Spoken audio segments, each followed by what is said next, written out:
Hi, and thanks for logging on to the Daily DVAR Halacha. And here's a brand new Halacha for you, and it's for Monday, the 7th day of March. Here we go.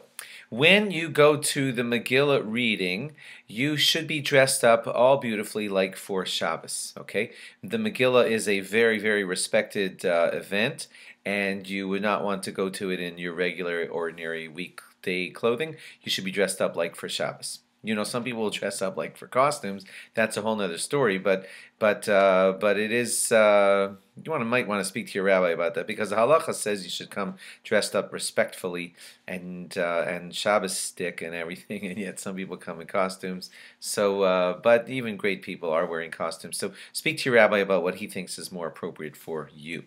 If you want to come home, your house should not be all messy when you come home. It should look like a Shabbos sticker house, like everything all beautiful and everything, and the lights all lit and everything, just like you would for Shabbos, because it's not honorable to Purim that you come home and find your house all trashed. And I know some people are busy with Shalach Manos preparations. That's okay, but the house should still not look upside down if at all possible.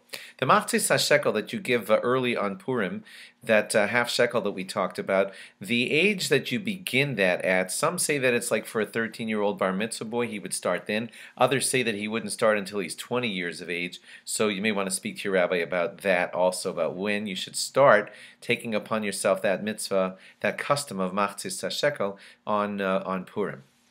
If you forget Al Anisim on Purim day or at night, you don't have to repeat the Shemona Esrei. Of course, you want to try to get Al Anisim said properly, but if you forget, you don't have to repeat the Shemona Esrei. When it comes to the reading of the Megilah, men and women are chayiv. They're obligated to hear the Megilah, even though we say that positive time-bound commands are not always incumbent upon women. This was a decree that was on men and women, and we all celebrate being freed from the evil decree of Haman, and so we all go to hear the reading of the Megilah. Young children should come also, as long as they can respectfully listen to the Megilah. Any child who can't respectfully listen to the Megilah should not be brought to the Megilah reading.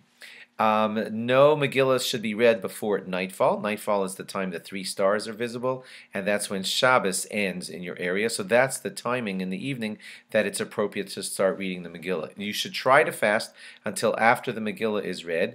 If you're really, really weak and you want to have a little something to eat right before the Megillah begins, there is room for leniency there. Also, I would suggest that you speak to your rabbi about how exactly to accomplish that, because officially you're supposed to try to fast till after the Megillah reading. And if you're weak, you're allowed to eat a little bit before the Megilah. Speak to your rabbi if that applies to you. Thanks for logging on, and log on again tomorrow for more. Bye-bye.